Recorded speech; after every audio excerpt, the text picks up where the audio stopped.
नमस्कार दोस्तों, मैं ज्योतिष आचार्य वासुदेव मिश्रा आपका अपने चैनल एस्ट्रो मास्टर वासु में हार्दिक अभिनंदन करता हूं।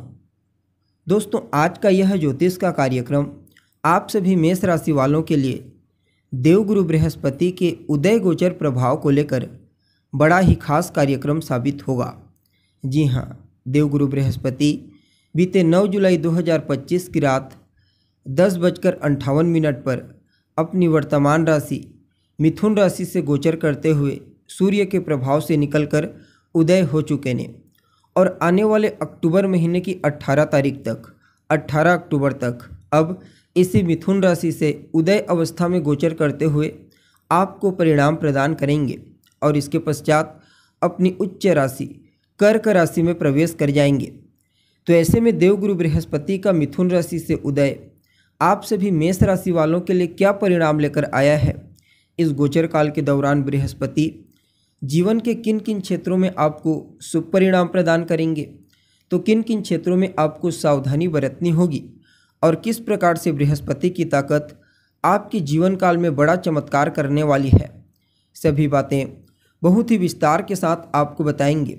इसलिए वीडियो को अंतिम तक अवश्य देखिए। और अगर आप अपनी जन्म कुंडली पर हमसे परामर्श लेना चाहते हैं तो आपको हमारा कॉन्टैक्ट नंबर स्क्रीन पर और डिस्क्रिप्शन बॉक्स में मिल जाएगा, जहां से आप व्हाट्सएप के थ्रू अपॉइंटमेंट लेकर अपनी जन्म कुंडली का बड़ी बारीकी से अध्ययन करा सकते हैं। अब देखिए, देवगुरु बृहस्पति को भाग्य के अतिविशिष्ट कारक ग्रह के रूप में जाना जाता है। साथ ही साथ बृहस्पति सुख संपन्नता, मान सम्मान, पद प्रतिष्ठा, सफलता, ऊंचाई और कहीं ना कहीं गंभीरता के भी ग्रह हैं। इसलिए बृहस्पति का बलवान होना इस बात की ओर संकेत करता है, जिनकी कुंडली में बलवान होते हैं ऐसा जातक अपने जीवन में खूब तरक्की करेगा, मान सम्मान, पद प्रतिष्ठा, सफलता हासिल करेगा। जबकि बृहस्पति की कमजोर स्थिति जातक के जीवन काल में संघर्ष को बढ़ा देती है। इसलिए इनका बलवान होना हर परिस्थिति में कंपलसरी हो जाता है, चाहे जन्म कुंडली में हो या फिर गोचर कुंडली। इसलिए इन्हें हमेशा बलवान बनाने के उपाय करते रहने चाहिए। अब अगर हम बृहस्पति के इस गोचर को स्पेशली मेष राशि के लिए देखें आपके लिए, तो मेष राशि के व्यक्तियों के लिए बृहस्पति आपके तीसरे घर से उदित हुए हैं और बृहस्पति आपके लिए भाग्य भाव के स्वामी होते हैं। इसलिए एक योग कारक ग्रह के रूप में कार्य करते हैं। तो कुंडली के तीसरे घर से योग कारक ग्रह का उदित होना यह अपने आप में ही श्रेष्ठ है। तीसरा भाव आपके पुरुषार्थ का होता है, आपके पराक्रम का। इसलिए बृहस्पति आपके पराक्रम, आपके पुरुषार्थ को तो बढ़ाएंगे ही, साथ ही साथ आपके बौद्धिक क्षमता का भी विकास करेंगे। यह समय आपके लिए ऐसा रहेगा जहां आप अपने पुरुषार्थ, अपनी हिम्मत और अपने बौद्धिक क्षमता का सही तरीके से इस्तेमाल करते हुए कार्य क्षेत्र में श्रेष्ठ सफलता हासिल करेंगे। देवगुरु बृहस्पति धर्म के कारक हैं, तो यहाँ पर धार्मिक क्षेत्रों में आपकी रुचि जागृत होगी। पहले की तुलना में कुछ बेहतर और सकारात्मक तरीके से कुछ धार्मिक यात्रा भी आपको करनी पड़ेगी। यह आपके लिए अच्छा रहेगा। या तो आप अपने परिवार वालों के साथ या फिर अपने दोस्तों, अपने रिश्तेदारों के साथ किसी धार्मिक स्थल की यात्रा कर सकते हैं।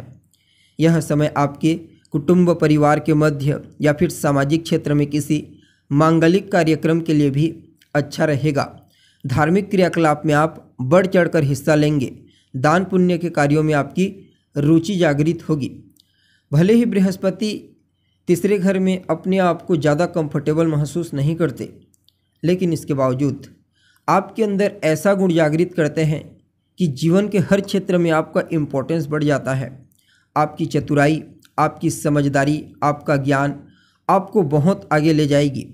यहाँ पर बृहस्पति ऐसी चीज़ें आपके अंदर जागृत करेंगे। यह समय संकल्पित वस्तु की प्राप्ति के लिए भी बड़ा ही उत्तम रहेगा। अगर आप किसी चीज़ को प्राप्त करने के लिए संकल्प ले लेते हैं और उसके लिए मेहनत करना प्रारंभ कर देते हैं, तो इसमें कहीं कोई दो मत वाली बात नहीं कि वह चीज़ आपको ना मिले। बृहस्पति की कृपा से वह चीज़ आपको अवश्य मिलेगी। रिश्तों में देखा जाए तो तीसरा घर आपके छोटे भाई बहनों का होता है, तो बृहस्पति आपके छोटे भाई बहनों के साथ आपके तालमेल को हर तरह से बेहतर बनाने का प्रयास करेंगे। आपको ऐसा पावर देंगे कि आप अपने भाइयों का कल्याण करने वाले और उन्हें सुख देने वाले बन जाएंगे।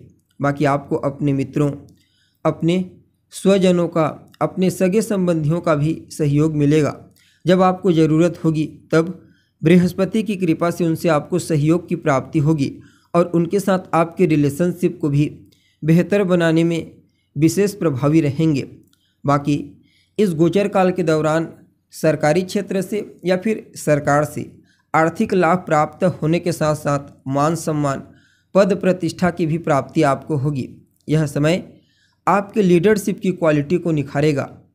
इस समयावधि में आपके अंदर जो लीड करने की टेक्निक होगी वह लोगों के मध्य आपको लाइमलाइट में लाएगी, आपको पॉपुलर बनाएगी।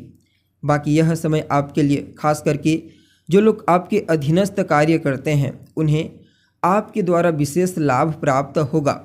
और जिनका काम केवल बोलना है, जैसे कि जो लोग टीचर हैं, प्रोफेसर हैं या फिर मोटिवेशनल स्पीकर हैं, प्रवक्ता हैं किसी भी क्षेत्र में, उन सभी लोगों के लिए यह गोचर विशेष रहने वाला है। अद्भुत चमत्कार उत्पन्न करने वाला आप कह सकते हैं। ऐसे लोग अपनी वाणी से चमत्कार उत्पन्न करेंगे। कुल मिलाकर के बहुत ही अच्छा नज़र आ रहा है। अब अगर हम बृहस्पति की दृष्टि के बारे में बात करें तो बृहस्पति के पास 3 विशेष दृष्टियां हैं। 5वीं दृष्टि से बृहस्पति आपके 7वें घर को देख रहे हैं, 7वीं दृष्टि से आपके 9वें घर को, भाग्य के घर को, और अपनी 9वीं दृष्टि से आपके लाभ के घर को देख रहे हैं। जैसा कि आप जानते हैं बृहस्पति की दृष्टि में अमृत होता है। जिस भाव को देखते हैं उस भाव का कल्याण कर देते हैं। तो 7वें भाव पर बृहस्पति की दृष्टि जहां एक तरफ आपके दाम्पत्य जीवन, आपके वैवाहिक जीवन को अनुकूल बनाएगी, तो वहीं दूसरी तरफ पार्टनरशिप के व्यापार में अद्भुत परिणाम प्रदान करेगी। जबकि बृहस्पति की 7वीं दृष्टि भाग्य को जागृत करके भाग्य का सहयोग आपको दिलाएगी। धार्मिक क्षेत्र में आपकी रुचि को जागृत करेगी। ईश्वरीय सत्ता के प्रति आप करीब जाएंगे। आध्यात्मिक क्षेत्र में आपका विशेष लगाव होगा। बड़े बुजुर्गों का, अपने वरिष्ठ जनों का भी इस समय हर तरह से आप सेवा करेंगे और उनका सत्कार के थ्रू भी आपको काफ़ी हद तक ब्लेसिंग मिलेगा, यानी कि आशीर्वाद। यह भी आपकी भाग्य की जागृति के लिए बड़ा ही उत्तम रहेगा, क्योंकि 11वें भाव पर जो दृष्टि है बृहस्पति की वह इच्छा पूर्ति वाली दृष्टि है। बृहस्पति इस समयावधि में आपकी इच्छाओं को पूरा करने में कोई कसर नहीं छोड़ेंगे। जितना ज़्यादा आप एफर्ट लगाएंगे, मेहनत करेंगे, बौद्धिक क्षमता का इस्तेमाल करेंगे, हार्ड वर्क के साथ साथ स्मार्ट वर्क करेंगे, तो निश्चित तौर पर आपको सफलता प्राप्त होगी। कुल मिलाकर के समय अच्छा रहेगा। उपाय के रूप में क्या करना चाहिए? तो ओम ब्रीम बृहस्पतये नमः इस मंत्र का नियमित जाप कीजिए। यह गोचर आपके लिए और अनुकूल हो जाएगा। जी हाँ, तो दोस्तों उम्मीद करते हैं आपको जानकारी पसंद आई होगी। अभी के लिए बस इतना ही। पुनः मुलाकात होगी एक नए एपिसोड में। तब तक के लिए नमस्कार।